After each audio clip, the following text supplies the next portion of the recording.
The last message from El Faro did not begin with an SOS. It began with a phone call.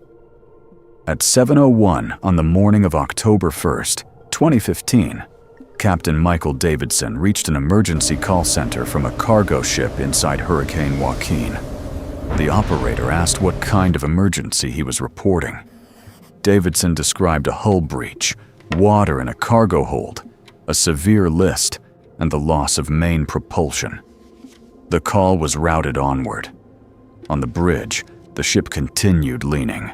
Water continued moving inside the hull. The hurricane continued strengthening around it. 28 minutes later, Davidson ordered the crew to abandon ship. 10 minutes after that, the voyage data recorder stopped. No one aboard El Faro survived. The ship had not vanished without warning. It had sent messages. It had transmitted distress alerts. It had spoken to shore. The tragedy was that every message described a situation changing faster than the response could reach it.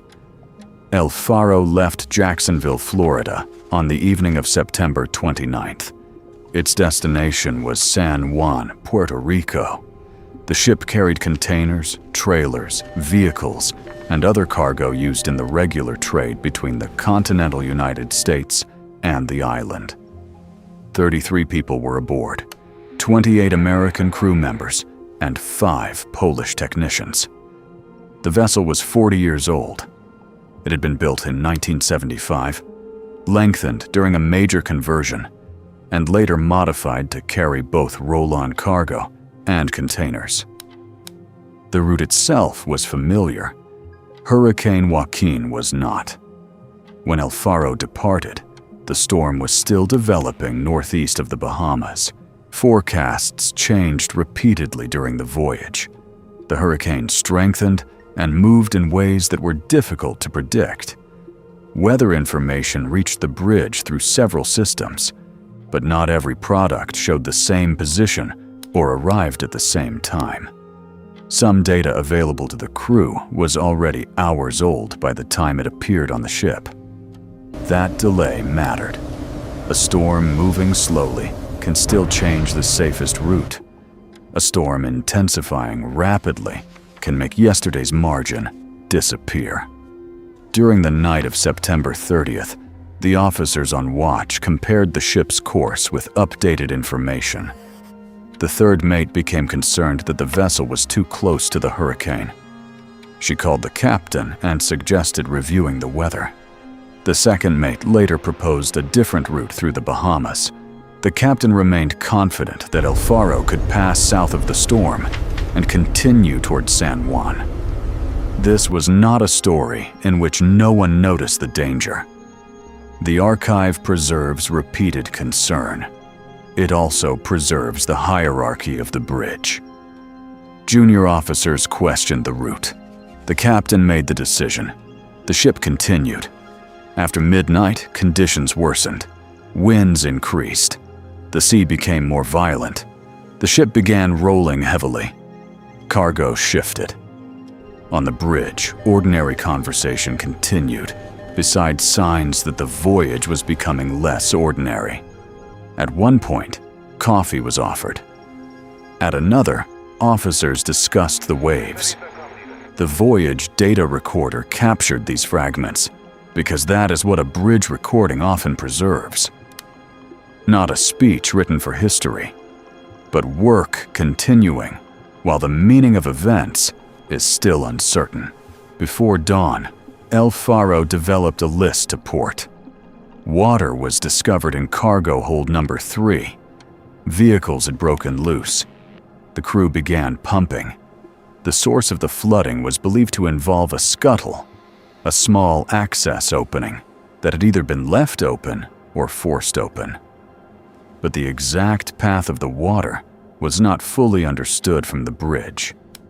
The more the ship listed, the more difficult other systems became to operate. At 6:13, Davidson reported that the ship had lost the plant. The main engine had stopped.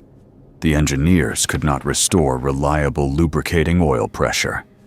El Faro was now without propulsion inside a major hurricane. The ship could no longer point its bow into the seas or steer away from the storm.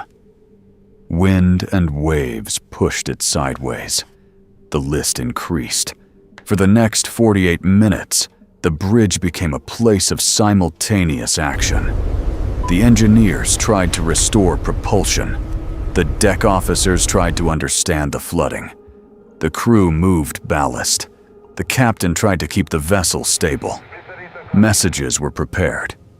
Calls were made. At 6:59, Davidson left a message for the company's designated person ashore. He said the ship had a navigational incident, water entering a hold, and a serious list. He added that everyone was safe. 2 minutes later, he called the contracted emergency center. This time, the description was more urgent. The ship had a hull breach. There was water in the hold. The list was heavy. Main propulsion was gone. The emergency center connected him to the company representative at 7:06. Davidson explained that the engineers could not regain oil pressure and that the ship was leaning between 10 and 15 degrees. He said the crew was taking every measure to reduce the list. He also said that staying with the ship remained the safest option because the weather outside was ferocious. The call ended at 7:12. That decision can sound impossible when heard after the sinking. Inside the moment, it was a comparison between dangerous choices. The ship was flooding and powerless. Outside were hurricane winds, high seas, low visibility, open lifeboats, and life rafts that would have to be launched from a heavily listing deck. A ship can be failing and still appear safer than the water surrounding it. Immediately after the call, Davidson ordered the second mate to send distress alerts. She activated the Inmarsat C system and the ship security alert system. One typed message failed to send, but automated alerts were forwarded through a land station in Norway to the United States Coast Guard. The signal had escaped the ship. It carried time, position, course, and speed. The receiver now knew there was an emergency. But the message did not stop the physical sequence unfolding aboard El Faro. At 7:14, the chief mate reported that the water level was rising. A new bilge alarm sounded. Flooding was no longer limited to one place. The captain and officers discussed cargo moving inside the holds and the effect of that movement on stability. At 7:20, the chief mate said he did not know how much water was inside. The captain asked about the remaining reserve buoyancy. No one on the bridge had a complete answer. That is one of the most important moments in the recording. The ship's condition could no longer be represented by a single problem. It was not only the hurricane, not only the flooding, not only the cargo, not only the list, not only the loss of propulsion. Each problem was feeding the next. At 7:24, the company representative notified the Coast Guard Rescue Coordination Center. At 7:27, the general alarm sounded. The crew was told to muster on the starboard side, the high side of the leaning vessel. At 7:29, Davidson gave the order to abandon ship. By then, the deck angle and hurricane conditions made launching the ship's open lifeboats extremely difficult. Containers were entering the water. The bow was dropping. The bridge team tried to locate life preservers and help one another move across the sloping space. At 7:39, the ship's emergency beacon was transmitting. A satellite detected it, but the beacon did not contain its own GPS position. The first alert could identify the vessel, but it could not immediately provide an exact location from the beacon alone. On the bridge recording, Davidson called to a crew member and told him it was time to move toward him. 3 seconds later, the audio ended. No further communication came from the ship. Hurricane Joaquin was then a Category 3 storm and was intensifying. El Faro's last recorded position placed it close to the hurricane's center. The ship sank in about 15,000 feet of water, northeast of the Bahamas. All 33 people aboard were lost. The search recovered debris, damaged survival equipment, and one body. The ship itself remained far below the surface, but one part of the archive was still missing: the voyage data recorder. Without it, investigators would have weather data, company messages, distress alerts, and physical evidence. They would not have the conversations from the bridge. Finding the recorder became a deep ocean operation of its own. The wreck was located later in 2015. The bridge structure had separated from the hull. The recorder was found during a later expedition and recovered in August 2016 from a depth of roughly 15,000 feet. Investigators extracted about 26 hours of audio. That recording transformed the case. It showed officers raising concerns about the route. It showed delayed and conflicting weather information. It showed the growing list, the loss of propulsion, the flooding, and the sequence of the final emergency. The NTSB concluded that the captain's actions and decisions contributed to the sinking, including the decision to continue toward the hurricane and the delay in sounding the general alarm and ordering abandonment. The investigation also identified company failures involving oversight, safety management, weather information, and bridge resource management.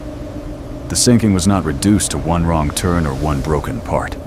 The archive revealed a chain, forecast uncertainty, a route maintained too long, concerns that did not change the decision. Flooding, cargo movement, loss of propulsion, late abandonment. A rescue system that received the warning after the ship's options had almost disappeared. El Faro belongs in this archive because the final message was not absent. It arrived. Shore received the call. The Coast Guard received the alert. A satellite detected the beacon. The world outside the ship knew an emergency had begun. But communication is not the same as rescue. A message can cross the ocean in seconds. A ship or aircraft cannot. At 7:01, El Faro called shore and described a marine emergency. At 7:29, the abandoned ship order was given. At 7:39, the bridge recording stopped. The message had reached its receiver. The distance between hearing it and reaching the sender was the part no signal could close.